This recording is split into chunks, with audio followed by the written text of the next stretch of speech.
Iniutos ng Pangulo ang paglabas ng halos 2.5 bilyong pisong pondo para sa fuel subsidy ng public transport drivers. Isinabay na rin ang mahigit 18 billion peso budget para sa mga proyekto ng DPWH.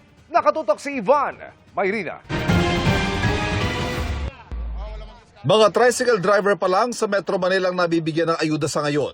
Ang mga driver ng jeepney, bus, TNVS, motorcycle delivery at taxi sa susunod na linggo kasabay na ikatlong round ng mega oil price hike. Ang pangako ng Pangulo, hiwalay pa sa ayudang yan ng DSWD ang fuel subsidy sa kanila ng Transportation Department na ibibigay sa huling linggo ng Marso. Sabi ng Budget Department, pinarelease ng Pangulo ang pondo para dyan.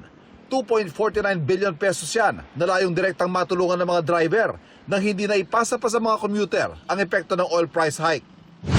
Kung matatandaan, ang Pangulo mismo nagpreno sa taas pamasahe ng maraming pampublikong sasakyan na dapat ay kahapon ipinatupad, bagay na ikinadismaya ng mga public transport drivers. Hindi bagong budget ang fuel subsidy na meron din kahit noong 2025 pero hindi nagamit noon dahil hindi naabot ang kondisyong ilalabas lang ito kung aabot sa $80 ang average oil price sa world market.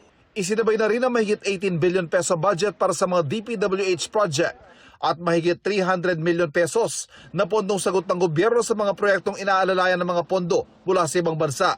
Pagdiin ng DBM, lahat ng nirelease sa pondo ngayon ay hindi bago at nakabatay sa dati ng inaprobahang budget at babantayan para tiyaking makarating sa mga dapat paglaanan. Sa pag-ikot naman ng Pangulo sa isang pabrika ng mga delata kanina, nabanggit niya ang tungkol sa pagtiyak sa supply at pagiging stable ng presyo ng pagkain. Maayos naman ang stock natin at bukod pa ron ay sila naman ay pumapayag na to keep the prices na hindi muna basta kung hindi tataas ang presyo hangga't kaya nila. Kaya siguro mga isang buwan, yung iba baka 2 buwan hindi magagalaw yung presyo.